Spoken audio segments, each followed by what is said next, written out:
So hello student, आज हम पढ़ने वाले हैं क्रोमोसोम के बारे में कि गुणसूत्र क्या है। ठीक है, गुणसूत्र क्या है या गुणसूत्र किसे कहते हैं, इसके बारे में। गुणसूत्र या क्रोमोसोम।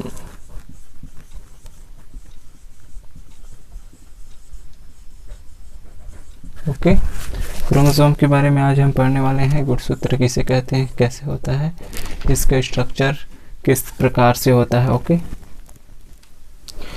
तो क्रोमोसोम होता क्या है, इसके बारे में थोड़ा डिटेल जानने से पहले मैं आपको ये बता दूं, अगर आप रट्टू वाले तोते हो तो ये चैनल आपके लिए नहीं है। ठीक है, अगर आप स्टडी करते हो, आपको याद रखना है लंबे टाइम तक, तो ये इस वीडियो को आप पूरा लास्ट तक जरूर देखना। अगर आपको रट्टा मारना है, रट्टा होके पास होना है, तो यहाँ टाइम पास मत करो, जाओ और अपने बुक को पढ़ाई करो, रट्टा मारो और अपने एग्ज़ाम में पास हो जाओ।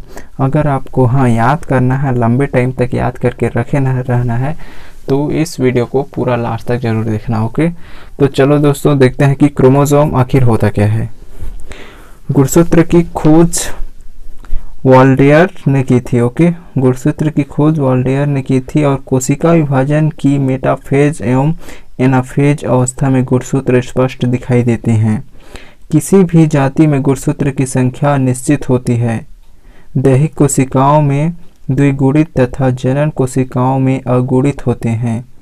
ऐसा गुणसूत्र जो कि लिंग निर्धारण में भाग लेते हैं उसे लिंग गुणसूत्र कहते हैं। ओके दोस्तों, तो ये था छोटा सा इसका इंट्रो गुणसूत्र का, क्रोमोसोम का।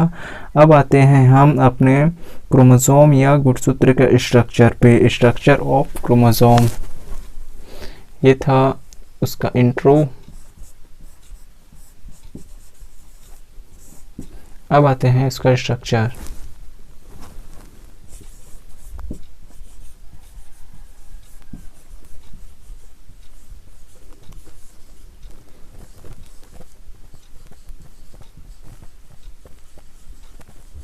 Structure of chromosome. ठीक है दोस्तों, स्ट्रक्चर ऑफ क्रोमोसोम। तो दोस्तों स्ट्रक्चर ऑफ क्रोमोसोम, स्ट्रक्चर किस टाइप से होता है उसके बारे में डिटेल में जानेंगे।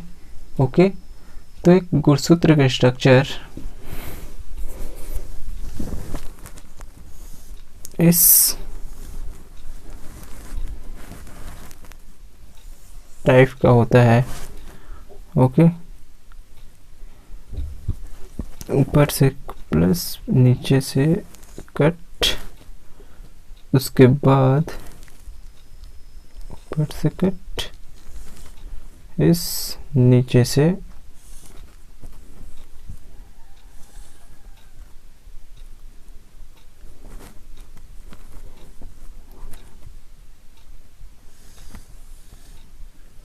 इस टाइप से। ओके दोस्तों, इस टाइप से होता है एक गुणसूत्र का स्ट्रक्चर। ओके, फाइन हो गया एकदम। तो यह दोस्तों गुणसूत्र का स्ट्रक्चर। अब इसमें रहता है क्रोमोनिमेटा। ठीक है, इसमें एक रहता है क्रोमोनिमेटा, ये इस टाइप का रहता है। ओके, क्रोमोनिमेटा, उसके बाद यहाँ फिर ऐसे। ठीक है दोस्तों, और आपको बता देते हैं ये रहा ये और एक इधर से रहता है।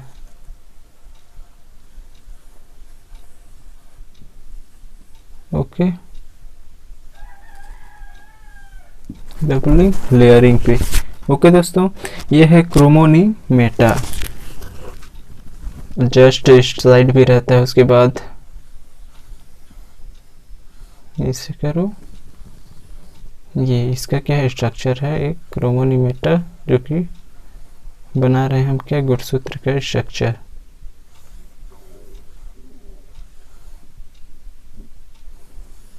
कुंडलित।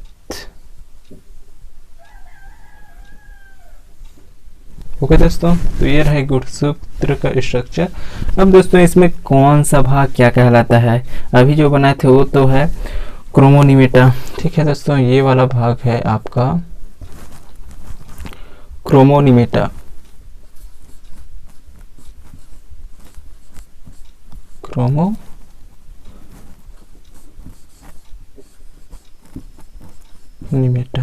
ओके, ये क्या है? क्रोमोनीमेटा। अब इसमें देखते हैं बीच वाला भाग, इस भाग को हम क्या कहेंगे? इसको बोलते हैं मैट्रिक्स।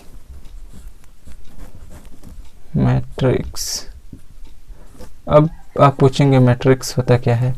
तो दोस्तों मैट्रिक्स यहाँ पे गुणसूत्र के अंदर पाए जाने वाला ऐसा पदार्थ है जिसमें गुणसूत्र के अन्य भाग पाए जाते हैं। ओके, जिसमें गुणसूत्र के अन्य भाग भी पाए जाते हैं। अब इसके बाद देखते हैं दोस्तों अलग क्रोमोमियर कहाँ पे रहता है? क्रोमोमियर, इस पोर्शन को बोलते हैं क्रोमोमियर। ठीक है, ये क्या है?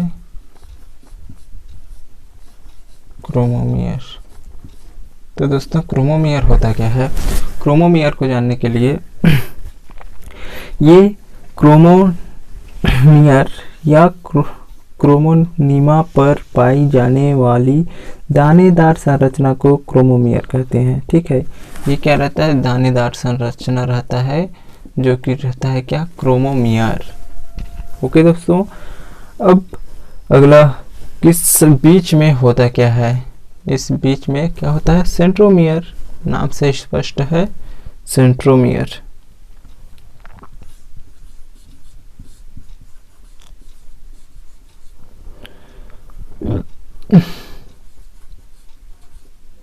ये क्या है? सेंट्रोमियर।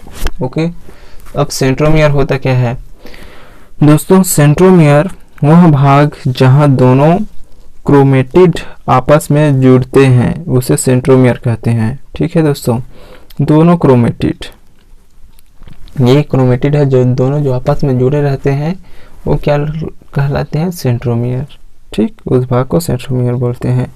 अब अगला कि इसमें क्रोमेटिड कौन सा होगा?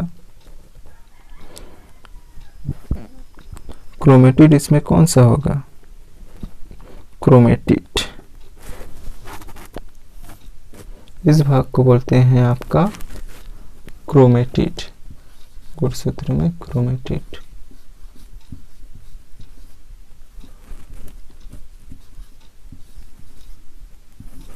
ये क्या कहलाया? क्रोमेटिड कहलाया। ओके, तो दोस्तों इसके बारे में पूरा आपने जान लिया कि क्रोमेटिड क्या होता है। अब एक और बच गया यहाँ पे कि टीलोमियर होता क्या है? टीलोमियर जो गुणसूत्र के सबसे अंतिम छोर को बोलते हैं, इस दोनों को टीलोमियर। ठीक है दोस्तों, ये क्या कहलाता है? टीलोमियर कहलाता है। ओके, तो ये समझ में आ गया आपको स्ट्रक्चर प्लस आपको गुणसूत्र किसे कहते हैं। शॉर्टकट में आपको एकदम जल्दी जल्दी बता रहा हूँ, ठीक है, याद है, अच्छे से रखना। गुणसूत्र की खोज वाल्डेवर ने की थी। कोशिका विभाजन की मेटाफेज एवं एनाफेज अवस्था में गुणसूत्र स्पष्ट दिखाई देते हैं। किसी भी जाति में गुणसूत्र की संख्या निश्चित होती है। दैहिक कोशिकाओं में द्विगुणित तथा जनन कोशिकाओं में अगुणित होते हैं।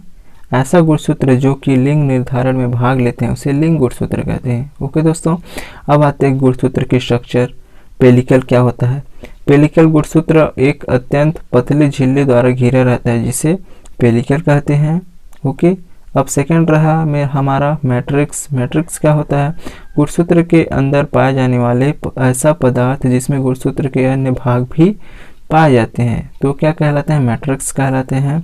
तीसरा है हमारा क्रोमोनीमा। क्रोमोनीमा क्या होता है? गुणसूत्र के दो कुंडलित उप इकाइयों को क्रोमोनीमा कहते हैं।